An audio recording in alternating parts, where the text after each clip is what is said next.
Welcome to Broadcast Advocate, a podcast for the National Alliance of Broadcast State Associations. I'm Casey Jones with the Michigan Broadcasters.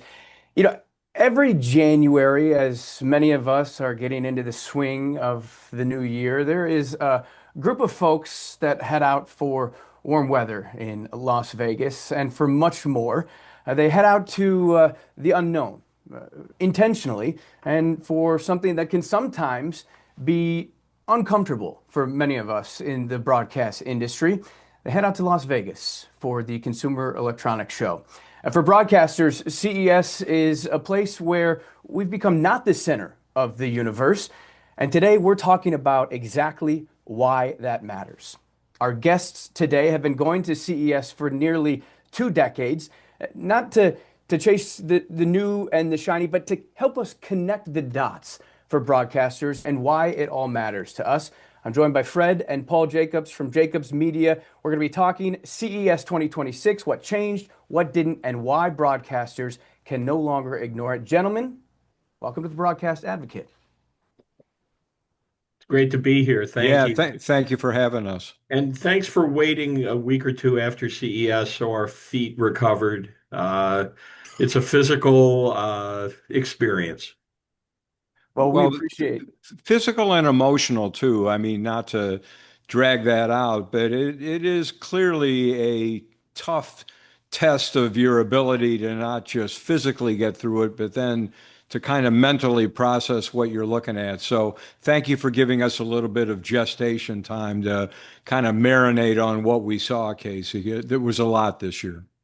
No, and we appreciate the work that you guys do. I mean, obviously it's a lot, but you guys were doing like half a day blogs at one point during the CES trip. Yes. So it's for those of us that aren't able to come along each year, it is fascinating to follow. It feels like you're really there, and very happy to be talking with the both of you today about what CES 2026 means for broadcasters. And before we get into what you saw at this year's show, let's start about talking about why you go and why broadcasters should continue to go. Something that I found fascinating that both of you noted was that radio seemed to be a footnote this year. So if I'm in radio or if I'm in television, why does this event still matter to broadcasters? Well, the technology that is at CES, whether there are actual AM, FM radios and televisions on display, and there actually are a lot of televisions. So, from the TV side, of course, it is a little bit different, but a lot of that stuff is hardware. And yet most of what is happening at CES is clearly not just software, but really the trends that are happening in the overall world of media. So you have to understand that. Many radio people know who Jerry Lee is. He owned and ran B101 in Philadelphia for many years. And, Paul and I have been going to CES since 2008 or 2009. I can't remember which one was the first year. Jerry has been going for 55 years without a break. And I asked him a number of years ago, we have breakfast with him every year. He's kind of like our Yoda, our mentor, especially for CES. And I asked him a number of years ago, why do you go every year? And he said, because I don't want to miss the future. And I thought, wow, what a line. And so that's the easiest way to answer that question, Casey. It's not necessarily radio per se. It's the overall world of media. And of course, it's changing rapidly. And an event like CES can help you put it in perspective. Paul, Paul comes from the sales side. I'm from the content side. So we're seeing things a little differently. Radio can no longer operate as if it's in a bubble. Neither can TV. Not immune to technology, but also the way technology changes consumer behavior, but also creator behavior. And so while there is not a ton of radio or TV broadcasting direct content there that you might see at the NAB, it's imperative to get out of that bubble and see what is going on in the world around us. And as you said, Casey, Fred and I have had the benefit of a couple of decades of doing this. So we see these patterns. We'll see a technology in year one that's like, well, that has no impact on our business. And then a year or two later, all of a sudden, it has morphed and geniuses have gotten behind it. That's what we're seeing with AI. Yeah. And so to me, our industry has got to get out of our day to day. And there was so much tangential activity going on beyond what you see on television with the shiny TVs and displays and stuff. But in media and marketing and commerce and things that absolutely impact us. And if we don't show up, we're out of that conversation. It's a lot about perspective, I think, as you said it, Fred, and gaining that, and less about validation here. So if there's growth, getting out of that bubble, right? There's growth in being uncomfortable. Hmm. Is discomfort a little bit of the point for broadcasters in CES? I think it is, and AI I mean, it's only taken us 5 minutes to get there, so I've broken the ice. But obviously, AI is a big piece of what has been happening the past few years at CES, and as I know Paul wants to talk about, it really reached a pinnacle this year. So there's a lot to talk about on the AI front. But I think a lot of people in our business look at AI up to this point as just being a technology of robots that are going to take away our jobs.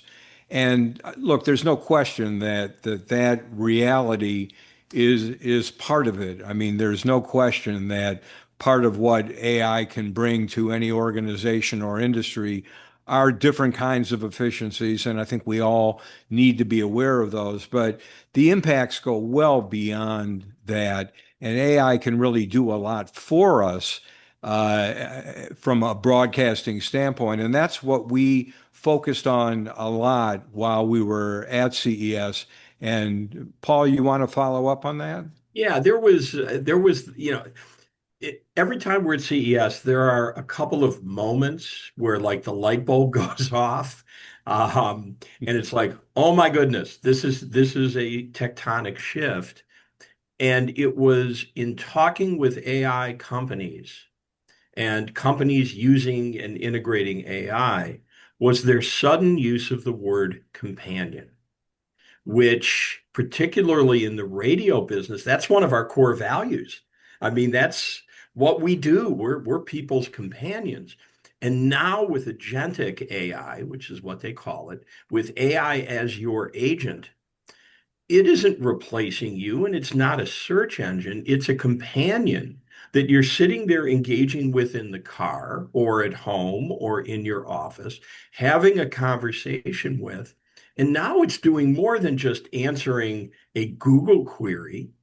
It's actually physically doing things like making a reservation, making a purchase, asking you what type of purchase you want to make. Well, does that directly impact radio or TV? Damn right.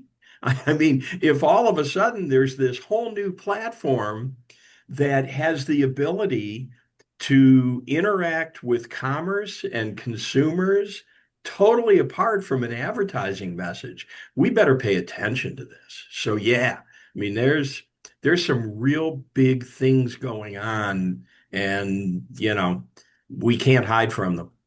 Well, and a number of people talked about the idea, following up on this companion piece of it's almost like having a companion in your passenger seat in the car, recommending different content options or different activities that you might do, like where you want to have dinner or stop for a cup of coffee, or, last week you were listening to that kind of music. Would you like to listen to it again or go for something else? So clearly, AI taking a more proactive role in your life to make it easier, to make it simpler and yet more satisfying, hopefully, to you as a consumer. And not everyone's going to see it that way, especially I think at the beginning where a lot of people are kind of going, well, I don't know if I want that. And it's like, okay, well, a lot of people didn't want a phone that got email either. And somehow we all adjusted to that reality.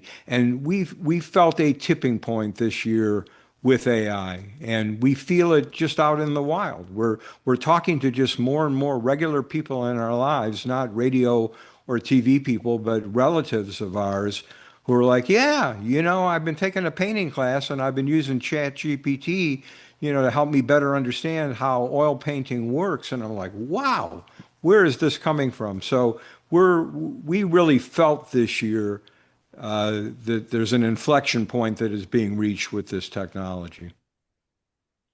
I mean, I think that both of you noted that it was, I mean, it was the majority of CES. Not that it wasn't there in years past, because you certainly talked about it. I know, Paul, last year, you and I talked about the new forms of AI that were showing up at CES, and you were blown away by, the ear pods that could translate in real time into different languages, and what kind of doors that opens up, not just for the regular consumer, but for broadcasters and the way we communicate with our communities. But a big takeaway that I noted from the two of you was that tipping point, that shift away from artificial intelligence to agenic intelligence, to applied intelligence. What does that mean? What does it actually mean for a broadcaster, for a TV station or a radio station, when they wake up and go to work tomorrow morning? So we spent a considerable amount of time with the Will.I.am folks. So a lot of people know Will.I.am from Black Eyed Peas, but he's gone well beyond that now and has basically created his own form of AI radio called FYI.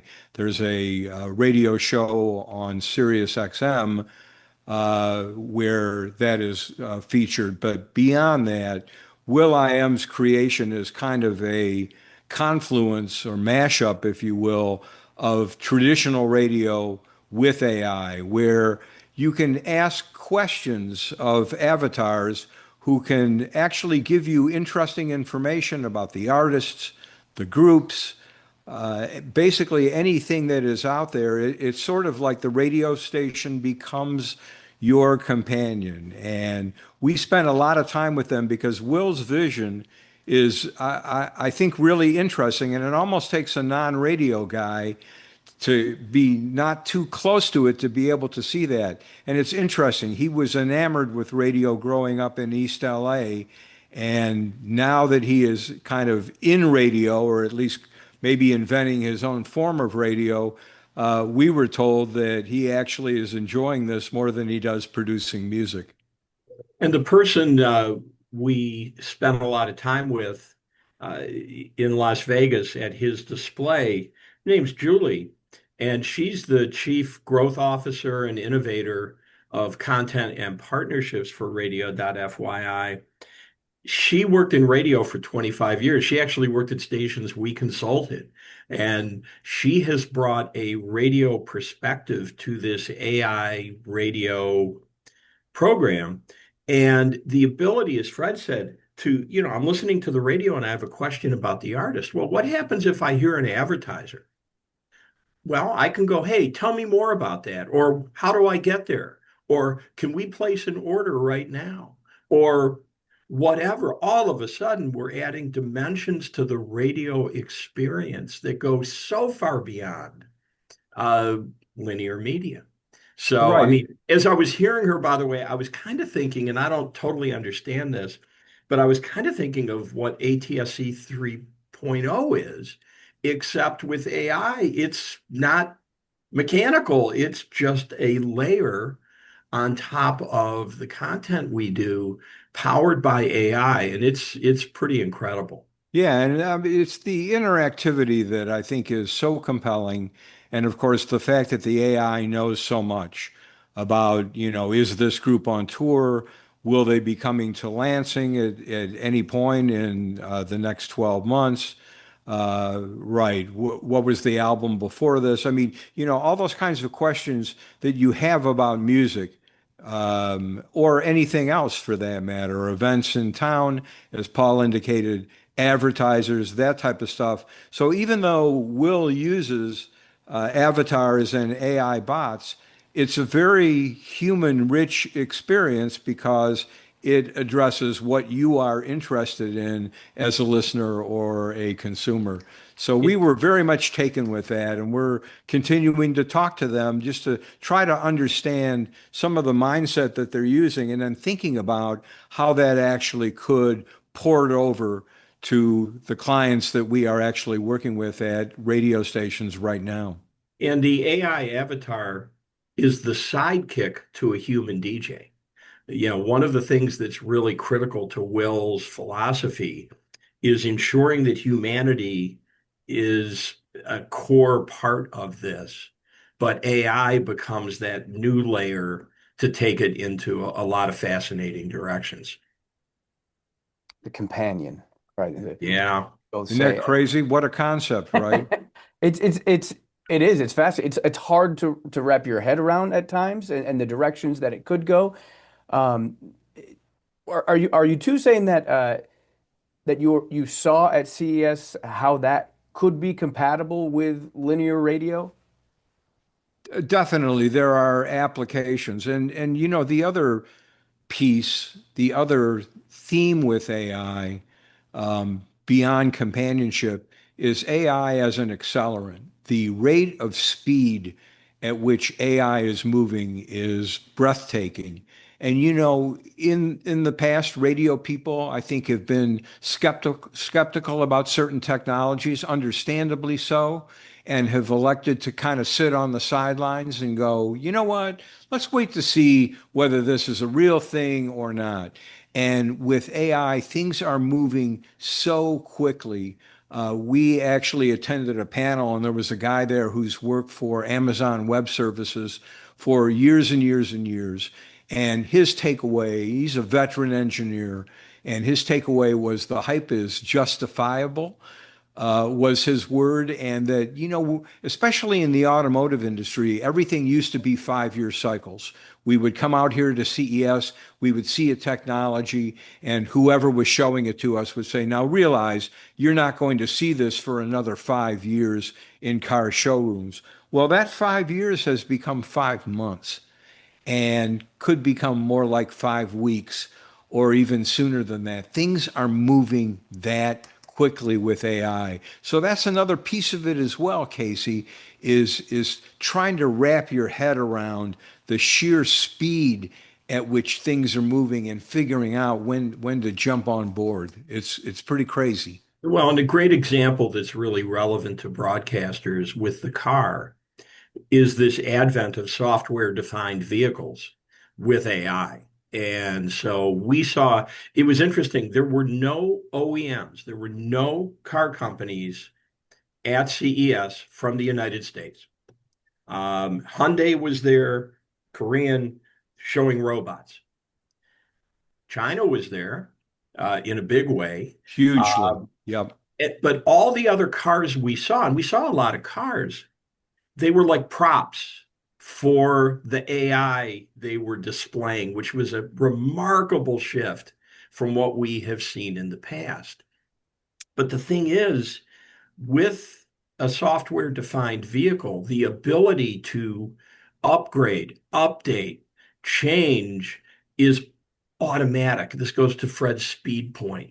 So cars we're going to be buying now are no longer going to be static mechanical things. Well, those are the features you get. No, the rapid rate of change, and this goes into the dashboard and also into video in cars, which is exploding, uh, is going to accelerate like crazy. And again, this has implication on broadcasters.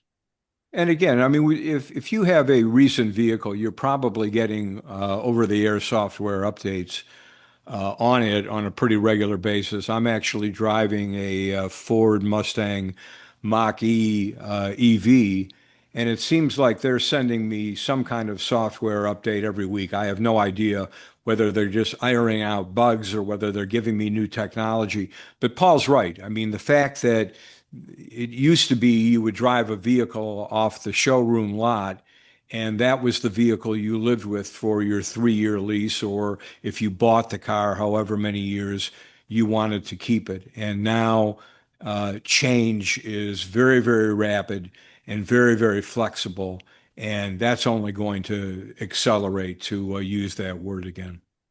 And for so many years, the concentration was on the dash and radio's place in it.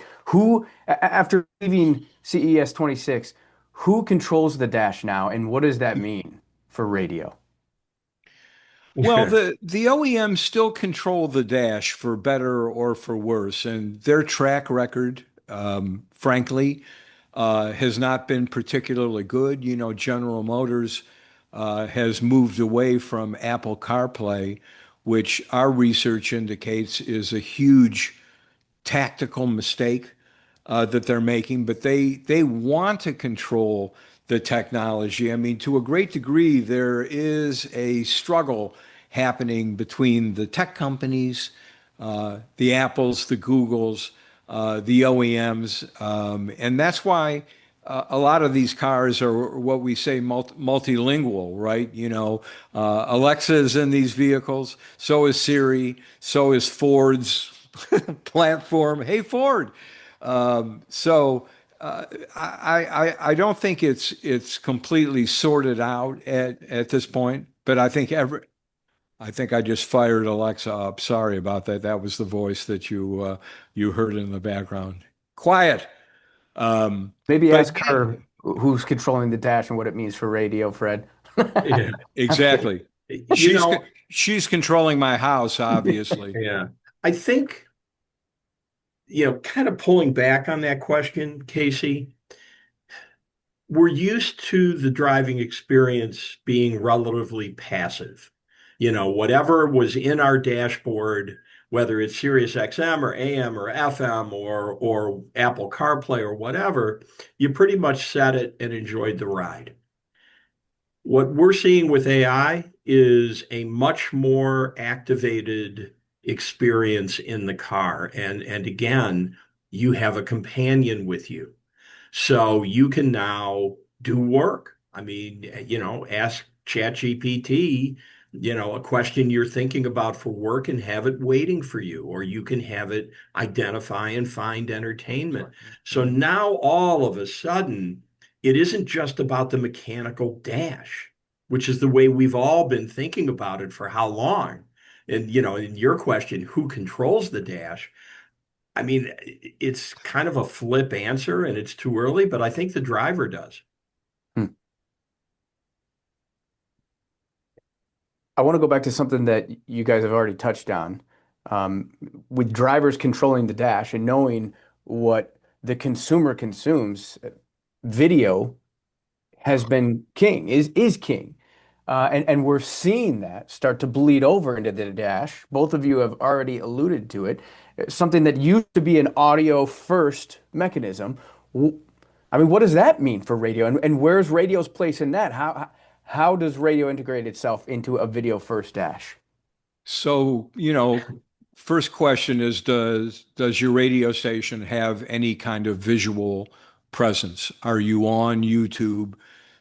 Do you produce short form videos or reels? Are you even in the video game? Is it possible to watch your morning show in addition to listen to it? So there's a lot of, I think, important layered questions there. Clearly for EVs, where you're going to be charging your vehicle for 30, 40, 50 minutes, the idea of, well, what am I going to do? Well, I can participate in a Zoom meeting like we're on now, or I can watch a movie, or I can watch a TV show, whatever. BMW was the only real OEM showing anything related to cars and dashboard systems, and they only had one vehicle, but it offered an incredible video experience with essentially a Netflix type screen. So, and either the passenger, of course, can watch or participate, and or the driver can if the vehicle is off. Of course, having said that, Casey, at one point we took an Uber ride down the strip, and so here we are and the guy barely spoke English, and we're in his minivan, and he turns to us and says, "Would you like to watch some Lionel Richie?" And I said, "What are you talking about?" He says, "Oh, Lionel Richie is one of my favorite artists. I have all these great videos. Watch."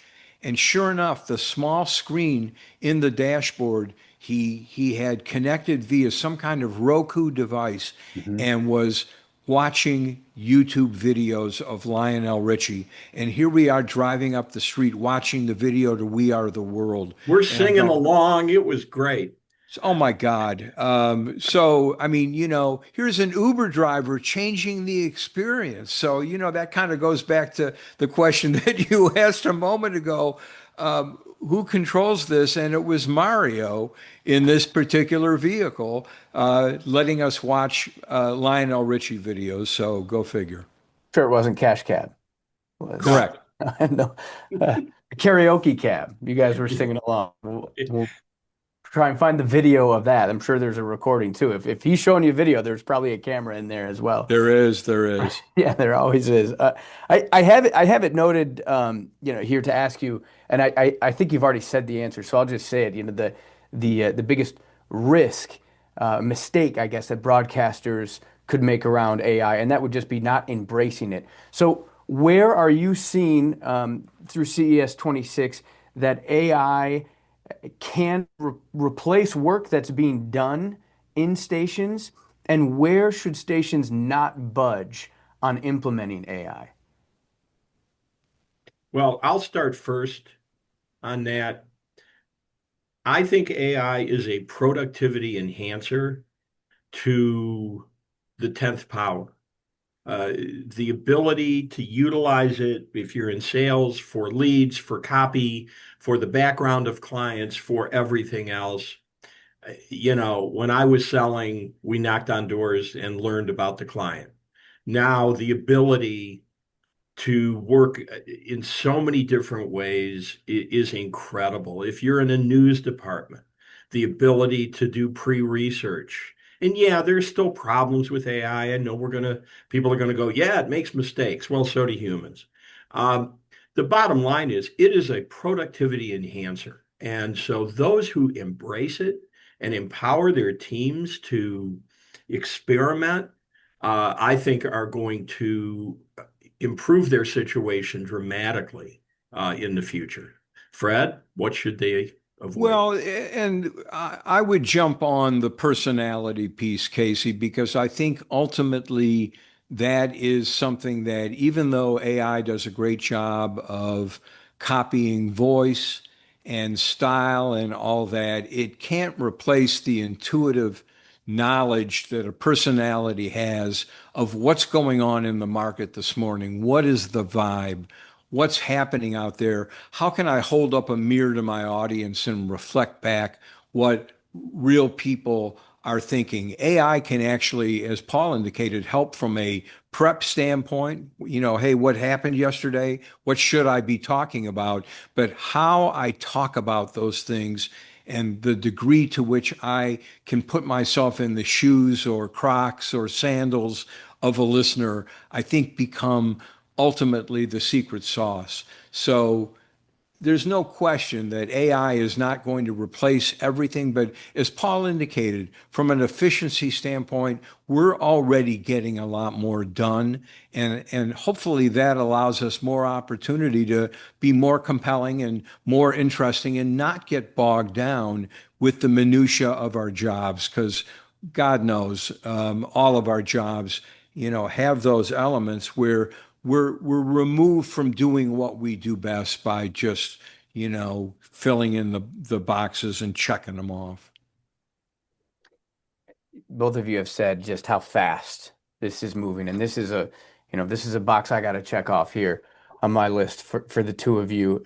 As fast as AI is moving, what is something that you notice that in your conversations with broadcasters in your trip to CES 26 that feels optional right now as we talk about it, but next year by CES 27 won't be optional. It'll be a matter of fact. Wow. So one area we haven't spoken about, and it's a rabbit hole, so I'll try not to fall in it. Yeah. Uh, at CES, there's a conference within the conference called C-Space, and that's the confluence of media marketing and technology. Uh, Fred and I went over there with Chris Brunt and immediately dubbed it the $1 billion mosh pit.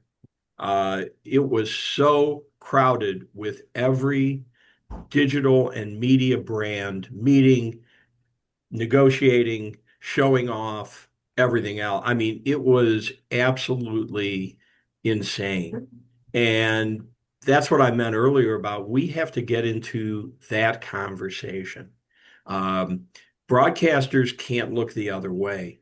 It is happening all around us. And we sat through some presentations about how AI and digital media buying and the way agencies are using AI for digital media. If we don't have a seat at that table, uh, then we have no table. And so, I mean, that is really one of the big themes. Again, Fred talked about speed, but it is impacting every aspect of our business in indirect ways, but in incredibly tangible ways. And so, yeah, it's we have to get on board quickly. Yeah, I mean, Sirius XM, Oh, they show up in a huge way, and they are trying to position themselves as basically the audio authority at this point. And frankly, as a broadcaster, it's painful to see the presence that they have and understand that we're just not being represented. And, without getting into the, controversy that's been kind of floating through CES this year, we know there have been some prominent people in the industry who, for all intents and purposes, have boycotted CES this year because CTA, the Consumer Technology Association that runs it and owns it, has been especially difficult and annoying to radio and the pending legislation, for example, with AM for every vehicle. And there's no question that CTA can be very adversarial and difficult at times to deal with. No question about that. They've got a track record that goes back a couple of decades of being into that. But to basically say, well, you know what, we're not going out to their event to support them in any way because, they don't support us or they're actually lobbying against us feels very short-sighted to us. And we have no dog in the hunt. We don't make any money from radio people attending or television people attending. But this event is bigger than those kind of border squabbles between our industries and our platforms. And, there is a reason why CES is scheduled for the first week in January, because it's a terrible week, right? You've gone through the holidays. The last thing you want to do is go out to Las Vegas and just deal with this assault on the senses. But the beauty of CES is that it can set the table for the year. It can really help you understand, the opportunities, the threats. I mean, that whole kind of strategic position where we are as an industry. And for us at Jacobs Media, that's why it's not something that we debate every year. Hey, are we going to go or not? We go. We are committed because, again, it's too important to just not be represented at this incredible event. So, As we said, there's growth in discomfort, and maybe that's the point for broadcasters and CES. I'll give both of you just the last point here on CES 2026 and what it means for the future of broadcasters. go ahead, Paul. I just bloviated a lot there. well, I think we've kind of said it. As I said right at the beginning, we are not in a bubble. And if we don't embrace and understand the world around us, it is going to hurt the progress of our industry. I think, given all the challenges out there, and we all know them, there is as much or more opportunity by understanding and embracing the opportunities presented by AI and by technology. And to me, that's my takeaway from CES. I have never left a CES frustrated, maybe exhausted, but never frustrated, but stimulated. I mean, Fred and I walk out with pages of ideas and notes and what ifs, and I guarantee you the fumes of that are going to go for 6 months. Isn't that a kind of why we're in this business? Is to, come up with new stuff and cool stuff and engage the audience and engage our communities and everything else. Well, what we see there provides the foundation for that. So that's my takeaway. So I'm going to go in a different direction. I mean, it would be easy to just, bring up AI again and, piss everybody off. So I won't do that. Um, but I think one of the net effects of going every year is that you see some fascinating collaborations between companies and platforms and organizations because even the automotive companies have realized they don't do everything well. I mean, they may have the ability to make great cars, but they don't have the kind of digital technology necessary to provide a great infotainment experience. Sony and Honda have been collaborating for a number of years on this Afeela project, which is a car. And so Honda brings the automotive part and Sony brings the technical infotainment part. And those collaborations are all over CES. And I think that's something that radio could think about more. Collaborations within their markets, collaborations maybe with some of the television stations, with some of the print operations, with other organizations in their markets who do things that we don't do as well, but we have strengths that they don't have. And as opposed to, as Paul said, radio operating in a bubble, looking for ways to be able to connect with other players in the market or in the community and make it work. That's always a big takeaway at CES, and it hasn't changed, Casey. Well, and let me just put a pin on that. We talked about Will I Am and radio.fyi. Will is an amazing visionary and a humanist and an artist, but his partner is LG, this big tech conglomerate with the largest footprint at CES. So Will dreams up the stuff and his partner builds it. And so wouldn't that be great for radio stations and TV stations to have a partner who could bring to fruition visions and ideas they have? So that is one of the cool things. Yeah, we stumbled into radio.fyi in the middle of the LG display. Right. Among these washers and dryers and Yeah. TVs and kitchens There and was an on-air light. there's an on-air light and there's Will I Am Studio. And it's like, whoa, what's radio doing here in the middle of the LG exhibit? So there you go.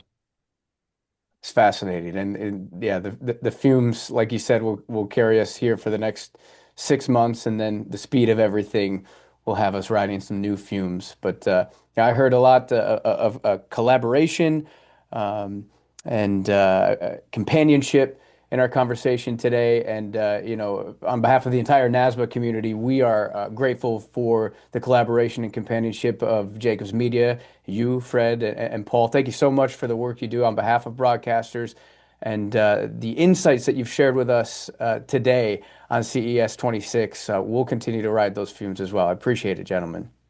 Thanks for having us. Have Of a great course. year. Yeah, you as well. And to everyone who's listening or watching this across the country, the question that we've answered today is not whether change is coming. The question is, where will we meet that change and how will we meet it? I'm Casey Jones, and this is the Broadcast Advocate.